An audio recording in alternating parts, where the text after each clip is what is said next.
Es tagad pasludinu jūs par vīru un sievu. I now pronounce you husband and wife.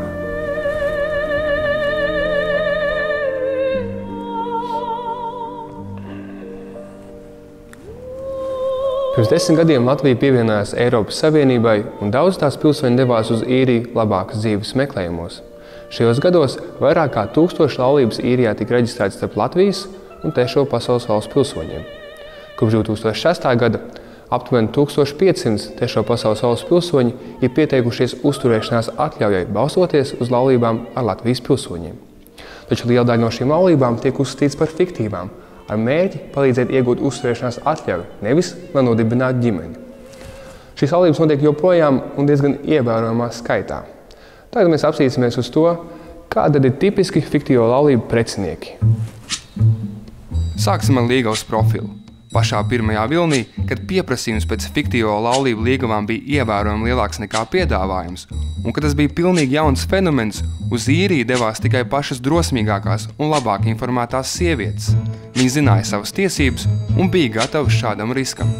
Otrais vilnis, kas aizsākās pirms gadiem 5, iezīmēja pavisam jaunu līgavas profilu.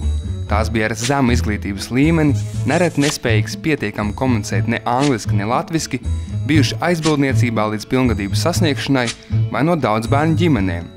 Daļa ir vientuļās mātes, kuras par tādām kļuvušas nepilngadīgas. Pārsvarā no Rīgas, Liepājas, Saldus, Valmieras, Jelgavas un Bauskas pilsētām un to novadiem. Līgavaņu profils. Lielākā daļa no līgavaņiem Īrijā ir ieradušies ar studenta vīzu. Sapratuši, ka dzīves līmenis šeit ir ievērojami augstāks, viņi izmisīgi meklēja variantus, kas ļautu viņiem legāli uzturēties Eiropas Savienībā ilgāku laiku vai pat visu mūžu. Sākotnēji līgavām bija gatava piedāvāt lielu atlīdzību, bet otrajā vilnī šī naudas summa saruka, lai tika aizstāta ar citiem labumiem. Dažreiz līgavas vienkārši tika pavērdzinātas. Pārsvarā viņi nāk no Pakistānas, Indijas, Nigērijas, Bangladešas un Brazīlijas.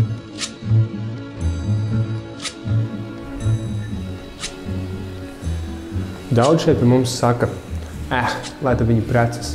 Meitene par to saņem labu naudu, bet puika uzturēšanās atļauj. Un galu galā tas viss notiek Īrijā, nevis Latvijā. Tāpēc mūs tas neskar. Diemžēl jāsaka, ka tas skar gandrīz katru no mums, un viņiem izjūt par šiem durvīm, problēmas tikai sākas.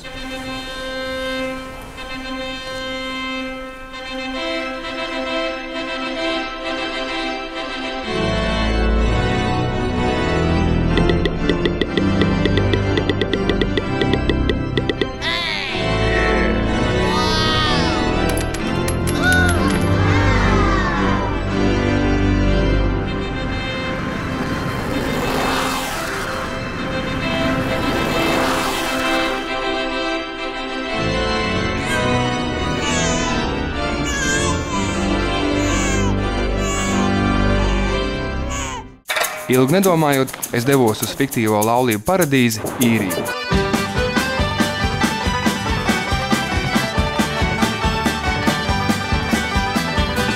On the 4th of July, 1806, we set sail from the sweet cove of Cork. We were sailing away with a cargo of bricks for the Grand City Hall in New York.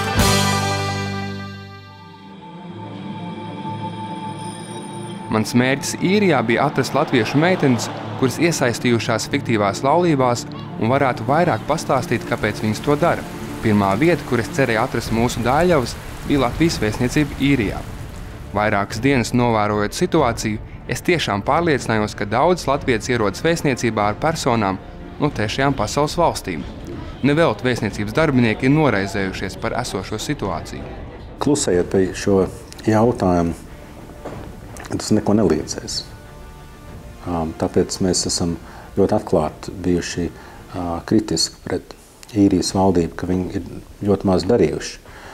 Jo mēs arī uzskatām, ka tas ir drošības jautājums. Jo cilvēki var izmantot šo mehanismu, lai terorists varētu legāli uzturēties Eiropas Savienībā, un tas ir laika jautājums, kad Mohamed Al-Qaida tur uzliks savu vestīti un pasaka Dievs, ka Al-Qaida kungs ir precējies ar kādu Latvijas pilsoni. Taču sākotnējie pūliņi uzrunāt latviešu meitenes, kuras iesaistījušās fiktīvās laulībās, nevainagojās panākumiem. Hey, hello. Es varu jums aprunāties? Mēs vienkārši... Nē, mums vienkārši viens jautājums ir par to. Jūs esat tā kā precējusies jau 2009. gadā, cik es saprotu, vai ne? Tāds man tomēr, Nē, bet jautājums, kāpēc jūs tikai tagad reģistrējat laulību? Es biju domājis, ka automātiski piereģistrē. Sapratu, ka man neizdosies meitenes pierunāt uz interviju, ja blakus viņām būs līgavaini, tāpēc es nolēmu apciemot viņas pašu mājās. Jā. Bet šoreiz gribēju nodrošināties ar faktiem, kas ļautu man vieglāk noteikt, vai šī laulība ir fiktīva vai tomēr īsta. Šis nav vienkārši jautājums, kas, protams, ir tas, kas laikam arī parasti rada lielu neizpratni Latvijas sabiedrībā, ja? Jo tās ir dažādas pazīmes dažādās stadijās, ja? Kas liecina par to, ka laulība varētu nebūt īsta. Kā es minēju, ja mēs redzam, kad ierodās persona šeit laulājas pēc 2 nedēļu uzturēšanās Sīrijā, ja? Laulājas ar personu, kas ir citas valsts pārstāvs, nepārvaldot angļu valodu vai pārvaldot viņu ārkārtīgi zemā līmenī, lai nespējot pateikt ne paldies, ne lūdzu, nespējot nosaukt adresi, kur dzīvo, ja? Nespējot izdarīt elementāras lietas vai vienkārši pateikt, ka naudas man nav un maksās trešā persona, kas tevi atved uz vēstniecību noformēt dokumentus, vai telefonu man nav, man ir tikai man draugu telefons, ja? Bet virkni faktori, kas liecina, ka tiek plānot laulība, kas varētu nebūt īsta, īpaši ņemot vērā, ja ir šīs saziņas problēma. Pāri, kuri tiek turēti aizdomās par fiktīvām laulībām, ir izsvaidīti pa visu Īriju. Es sāku ar Dublinu, kur situācija bija tāda pati kā pārējā valstī. Hey. Vai jūs esat no 3. dzīvokļa? Mēs meklējam Līga. Līga. No? Nē, es nezinu. Hey, hello. Hey. Vai jūs esat Muhameds Hans? No. Nē. Is there anyone... Vai šeit dzīvo kāds, kuru sauc Muhameds Hans? No, he's not here. No. Nē, viņa nav šeit. Sure? Yeah. Vai jūs esat droši? Vai jūs zināt Ingu? Yeah. I know she's a wife. Jā, es zinu, ka viņa ir viņa sieva. I know she's his wife, I think so. So you know Tad jūs pazīstat Muhamedu Hanu? No.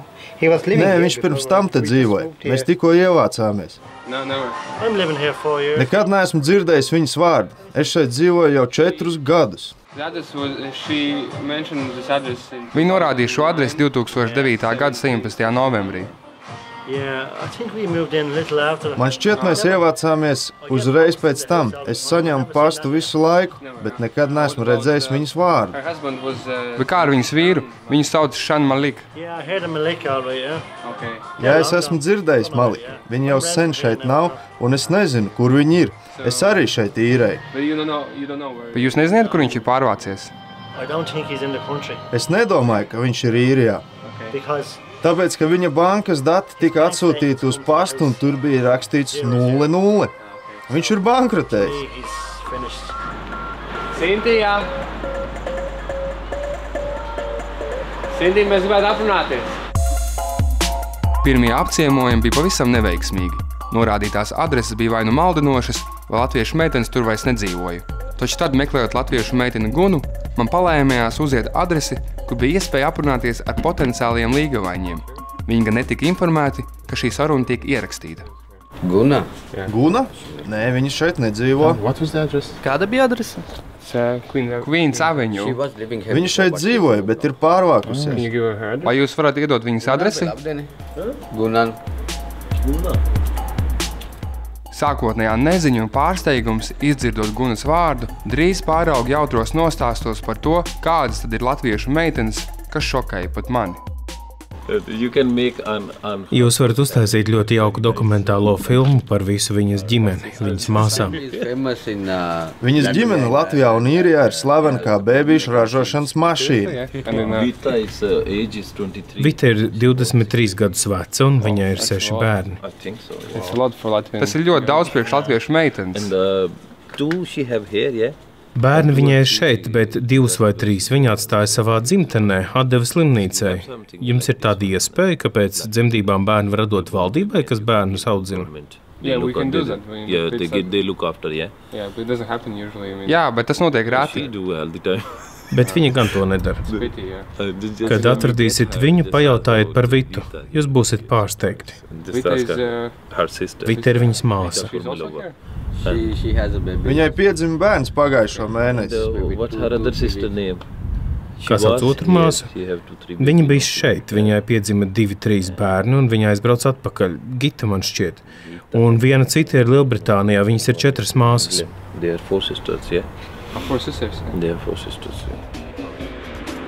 Guna un viņas māsas jau bija nonākuši Īrijas valsts institūciju redzeslokā ar biežo precēšanos un tieši ar Pakistānas valsts piederīgajiem. Bet ja pakistāniešu priekšstats par latviešu meitnēm kā bēbīšu ražošanas mašīnām man lika satraukties, tad turpinājums lika uzdot jautājumu, vai mūsu Daļavs patiesi vēlas sev pozicionēt šādi.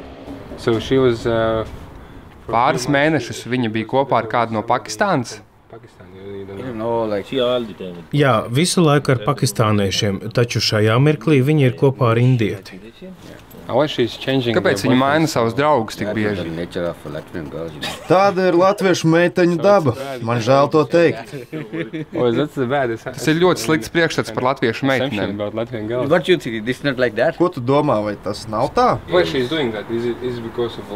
Bet kāpēc viņa to dara? Tas ir mīlestības dēļ vai naudas dēļ?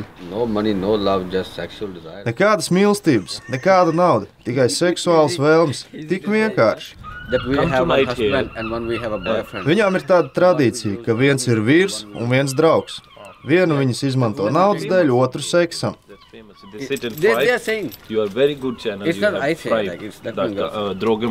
Jums ir draugiem LV, kas dod visu informāciju meitenēm, un tās ātri mācās aprecēt vienu draugu un dabūt no viņa naudu, atrast citu draugu un pamēģināt dzīvi ar viņu. Pēc ilgiem un neveiksmīgiem meklējumiem Dublinā es cerēju satikt 2 latviešu meitenes, Madaru un Agnesi, kuras dzīvo nedaudz ārpus galvaspilsētas. Pirms brauciena uz Īriju es apciemoju Madaras bērnu tēva, tagadējo draudzeni, kur rūpējas par abiem Madaras bērniem.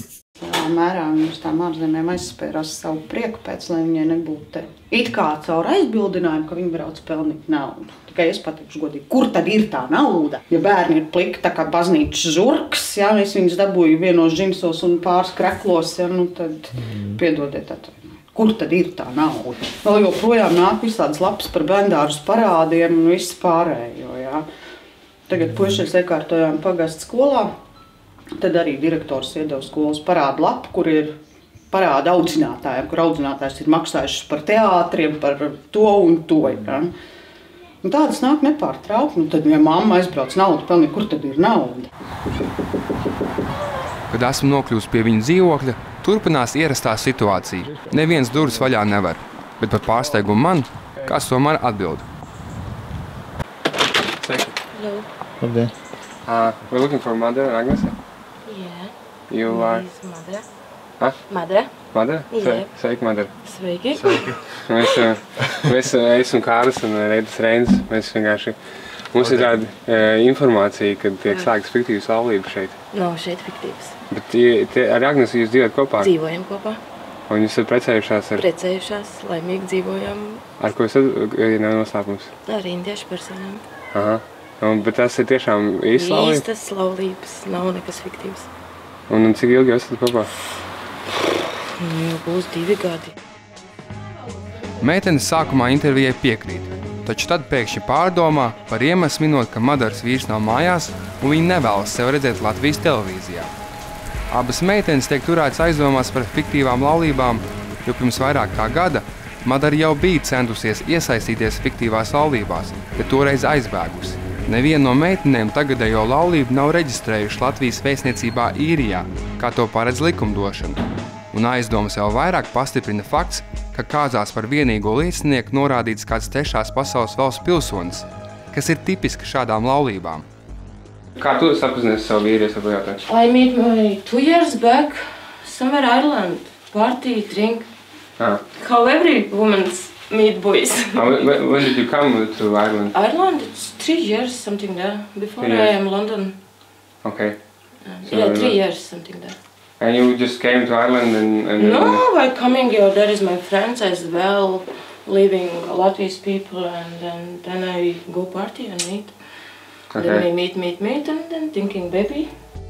Madaras primitīvais un gramatiski nepareizais angļu valodas runas stils ir klasiska pazīme, ka šī laulība iespējams ir fiktīva. Ja problēmas sagādā pat vienkārša dzīves notikuma izstāstīšana, tad kā viņi komunicē ar savu vīru? Turklāt abas meitenes ir precējušās ar brāļiem, kur valstī ir ieradušies ar studenta vīzu, kas ir vēl viena tipiska norāde. Tātad no šīs laulības tu iegūsi uzturēšanās atļauju? Noteikti. Tātad tev viņas nav vai ir? Man jau ir atļauja. Man ir 1 gada atļauja no manas vīzas. Vai tu ieradies šeit kā students? Jā, es ierados šeit 2008. gadā. Un tagad tu esi pabeidzis savu studijas? Manas studijas ir kaut kur pa vidu. Vēl joprojām neesmu tās beidzis. Un tagad tev ir uzturēšanās atļauja laulības dēļ? Arī laulības dēļ. Nu redzi, tas ir ļoti aizdomīgi, jo tev ir uzturēšanās atļauja laulības dēļ, un tu saki, ka šīs ir īstas laulības. Jā, tu vari man jautāt jebkuru jautājumu, nevajag kautrēties. Tad šī ir īsta laulība? Šī nav tādēļ, lai dabūtu atļauju? Nē, ja tu gribi redzēt bildes vai jebko, mēs tev parādīsim. Bildes man arī neļauj filmēt, taču tajās redzam tikai 3. pasaules valstu pilsoņi, neviena rada vai drauga no Madaras un Agneses puses, kas ir vēl viena tipiska pazīme.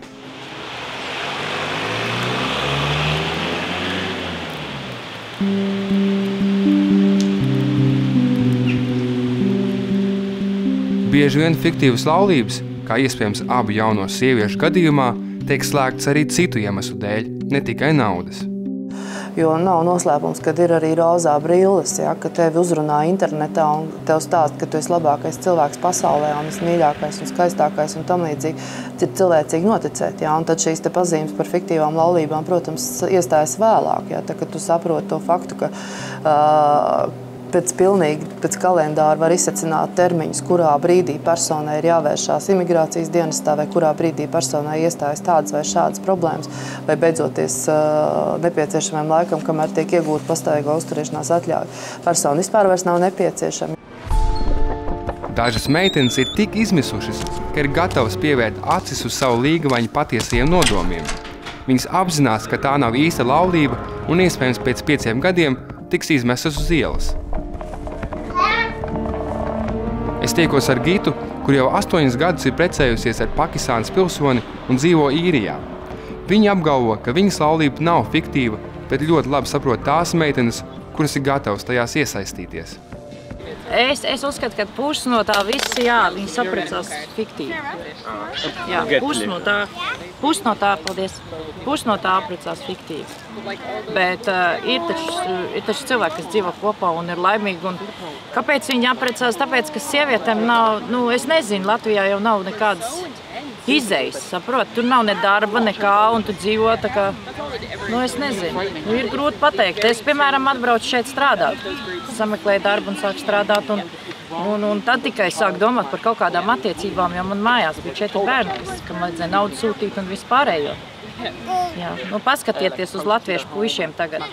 Paskatieties, cik daudz vīrieši nodzērušies, cik daudz ģimenes ir tādas, kas ir nabadzīgas tikai dēļ tā, ka vīrs nestrādā, ka vīrs nevar uzturēt. Tāpēc es domāju, ka tikai tāpēc es esmu tikai par to, ka man ir tāds vīrs. Taču fiktīvās laulības vairs nav tik nevainīgas, kādas tās bija pašā sākumā. Tagad arvien vairāk un vairāk sievietes kļūst par cilvēku tirdzniecības upuriem. Viņām tiek solīta nauda par iesaistīšanos fiktīvās laulībās, bet patiesībā viņas tiek paverdzinātas, izvarotas un sistas, kamēr viltus līgavainis gaida uzturēšanās atļauju. Visu vēl sarežģītāku padara tas, ka Īrijas konstitūcija noliedz, ka fiktīvās laulības ir cilvēku tirdzniecības veids, jo tas nav definēts šīs valsts likumos. Tāpēc meitenēm ir ļoti grūti saņemt jebkādu aizsardzību. Lietas, ar kurām mēs strādājam, daudzējādā ziņā atbilst cilvēku tirdzniecības kategorijai, tāpēc, ka mums ir bijušas sievietes, kuras ir maldinātas, kurām ir atņemti dokumenti, dažos gadījumos viņas ir izvarotas. Taču par nelaimi, kā mums paskaidroja, tāpēc, ka tas ir noticis laulību dēļ, tad Īrijas likumdošanā nav tam paredzēts tiesību akts, jo cilvēku tirdzniecība nav saistīta ar laulībām. Mēs esam strādājuši tikai vienīgi ar latviešu pilsoniem saistībā ar laulību jautājumiem un piespiedu laulībām, taču mēs esam informēti, ka arī citas Austruma Eiropas sievietes parādās šajā kontekstā pēc sarunām ar Latvijas vēstniecību, bet mēs vēl neesam ar to sastapušies. With the Latvian embassy, for instance, that other Eastern European countries may feature, but that's not something we have experience of.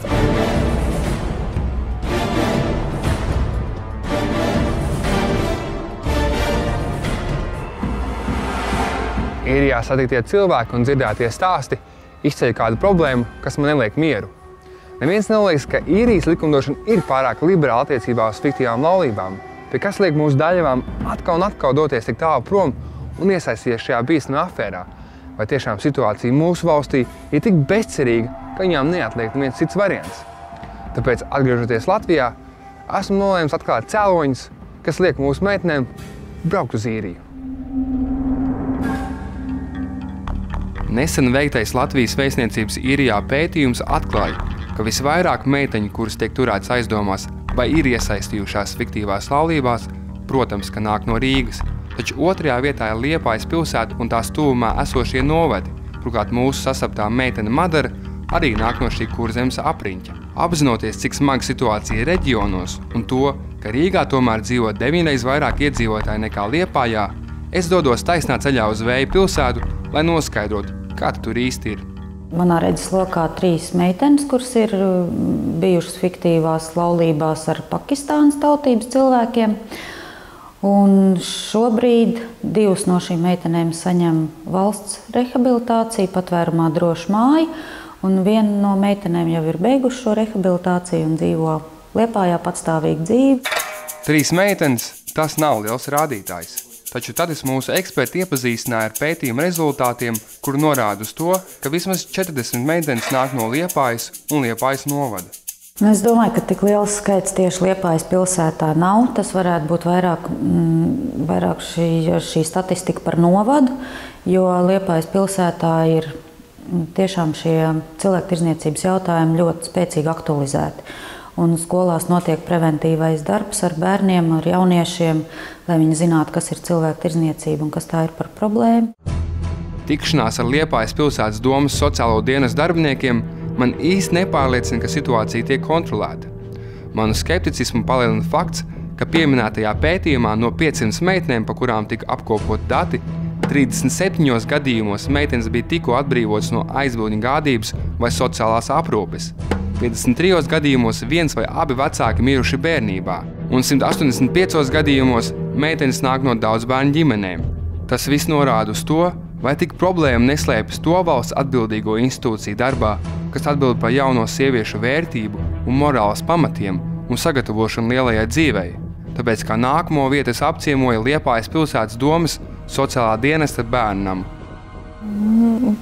Nav man tādas ziņas par saviem bērniem, kas ir aizgājuši dzīvē. Lielākoties mums ir informācija, un mēs sazināmies, un tā sadarbība arī turpinās, tad, kad viņi aiziet savā dzīvē, gan caur datoru, gan arī atnākot šeit. Un ja kādam iet slikti, tad bērni jau tā kā arī ir informēti par to un sauc palīgā, bet par fiktīvām laulībām domājot, nav man tādas informācijas, kā kāds būtu cietis. Turklāt bērnam vadītāji norāda uz to, ka šajā vietā jaunieši tiek sagatavoti pastāvīgai dzīvei caur jauniešu mājām. Tās ir atsevišķi nodalītas telpas, kurās jaunieši apgūst nepieciešamās iemaņas pēc pilngadības sasniegšanas, ēst gatavošana, istabu uzkopušana, budžeta plānošana un citas noderīgas lietas. Bet vai viņi apzinās, kas ir fiktīvas laulības un kādus draudus tās rada? Piemēram, to, ka kaut kādi bagāti vīrieši no ārzemēm atbrauc uz šejieni un uzaicina kādas latviešu meitenes piestrādāt tur, ka piedāvā visu kaut kādas izdarības tur tā, visu kaut ko labi piedāvā un tad aizbrauc, meitenes papaļāvājas viņiem un pēc tam netiek vaļā vienkārši no viņiem. Un jūs uzskatāt, ka fiktīvās laulības ir bīstams, vai ne? Jā. Un tieši kāpēc? Tāpēc, kad varbūt tu uz to momentu domā, tas ir forši, man varēšu nopaldīt kaut tādu, pēc tam pat nožēlu to, ka tu netiec apakaļ, kuru tu esi iepirmusies. Liepājas pilsētas domas sociālā dienesta bērnu namā redzētais man deva nelielu pārliecību, ka valsts institūcijas tomēr neskatoties uz visām finanšu grūtībām, cenšas jaunās sievietes sagatavot lielajai dzīvei. Bet man joprojām neliek mierā statistika. Vai tiešām visas tās 40 meitenes, kas figurē vēstniecības veiktajā pētījumā, nāk no apkārt esošiem novadiem, vai arī kaut kas tiek slēpts? Mūsu novadā tā situācija nevarētu būt tāda, ka cilvēks aizbrauc pazūd, jo tomēr, ja paliek šeit radinieki, kāds noteikti ziņot, uztrauktos. Man gribētos domāt, ka tas ir vairāk, cik ir dzirdēts semināros un cik ir informācija, tiešām dziļāki lauki. Grobiņas novadā, tāpat kā Liepājas pilsētā, mums paziņo, ka viņiem fiktīvo laulību upuri nav. Lēnām sāk likties, ka viss patiesībā ir labi un nekādu problēmu nav. Taču mani visu laiku nepamat sajūta, ka kaut kas man netiek līdz galam izstāstīts, līdz mēs ierodamies aizputē. Es domāju, ka ir daudz tādas meitenes, kuras nāk no dažādām vietām. Šīs konkrēti ir no aizputes, meitenes iespējams, kad tā tas ir noticis. Tad cēlonis ir, kā es jau iepriekš minēju, tas, ka meitenēm ir bijusi pieredze savā bērnībā, savā vecāka ģimenē, tālāk izglītības trūkums, un tad arī sociāla-ekonomiskā situācija valstī, bezdarbs, kur nav bijusi iespēja pelnīt un iztikt ģimenei.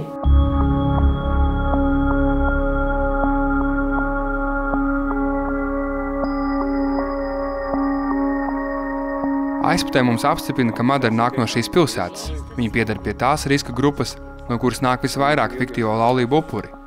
Uzaugusi dzērāja ģimenē, ieguvusi vāju izglītību, ātri piedzimuši bērni, draugam bijuši problēmas ar likumu un visam pa vidu smagie ekonomiskie apstākļi dzimtajā pilsētā. Tāds sociālais profils ir gandrīz visām 500 meitnēm, kas tika apkopotas vēstniecības pētījumā. Kāpēc tiklīdz sasniegta pilngadība, viņas tiek aizmirstas? Es domāju, ka resursi jau tik, cik tas ir sociālā dienesta kompetencē. Tad es domāju, ka tik dara katrs, cik vara, bet tas ir daudz par maz, jo tam cilvēkam jau pamatos, viņam trūks tas viss, nepieciešamās zināšanas un par izdzīvošanu, par šo te dzīvi patstāvīgo, kad viņš tiek, teiksim, viens pats, un kur viņam tagad ir jātiek galā ar visu, ar ko tika viņa vietā tajā laikā galā. Tas ir grūti. Es tiekos ar Aļonu, kura pati ir iesaistījusies fiktīvās laulībās. Viņa nāk no nelabvēlīgas ģimenes un tiklīdz sasniedza pilngadību, tā nemirkli nedomājot, devās uz īriju. Нет, мужа я не знала, никого еще не имела. Vīru es nezināju ne vārdu, ne uzvārdu. Vajadzēja pases kopiju un dzimšanas apliecības kopiju. Biļetes man atsūtīja pēc mēneša, bet tas ir atkarīgs no tā, vai vajag cilvēkus vai nevajag, kamēr vīru atradīs. Tas var aizņemt tikai nedēļu, bet var aizņemt arī 3 mēnešus. Pēc mēneša es aizlidoju un iesniedzu dokumentus Zaksā, tikai tad es pirmo reizi iepazinos ar savu vīru. Arī jauns vīrietis, gadu vecāks par mani, pakistānietis no daudzbērnu ģimenes. Ja pirmo reizi lido, tad maksā no 500 līdz 700 eiro un kādas dāvanas uzdāvinās vīrs, tad vēl katru mēnesi sūta naudu 200–300 eiro un katru reizi, kad lido, neliela summa arī tiek dota. Потом каждый месяц тоже денежку присылает. Aļona šobrīd vervē meitenes no Latvijas, lai sūtītu uz īriju.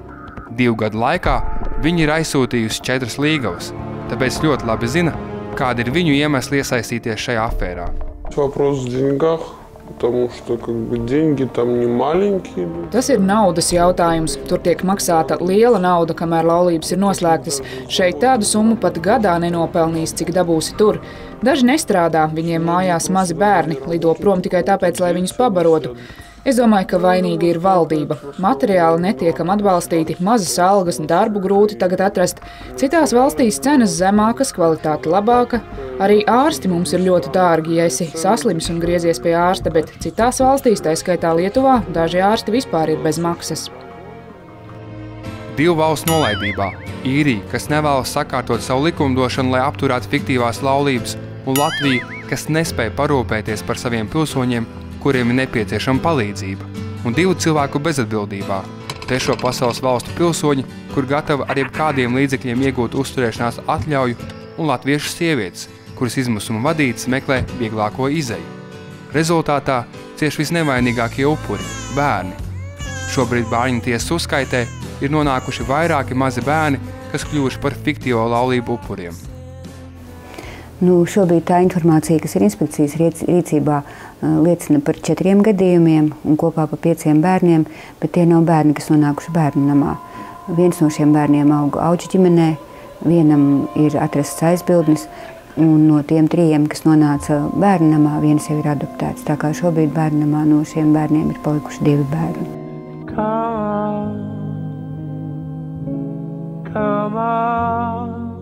Taču tie nav vienīgie fiktīvo laulību upuri. Viņu skaits ir daudz lielāks, un ne visi bērni tiek aizsūtīti atpakaļ uz Latviju. Daļa nonāk tēva dzimtenē.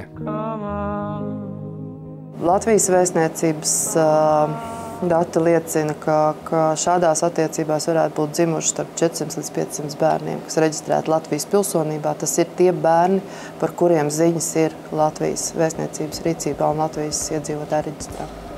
Pēcnācēji, kas tiek reģistrēti par Latvijas pilsoņiem, dzīvo arī daudzās citās valstīs, ne tikai Latvijā un Īrijā, bet tāpat arī Pakistānā, Bangladešā un citās valstīs, kur ir viņu vecāku dzimtene. Ja?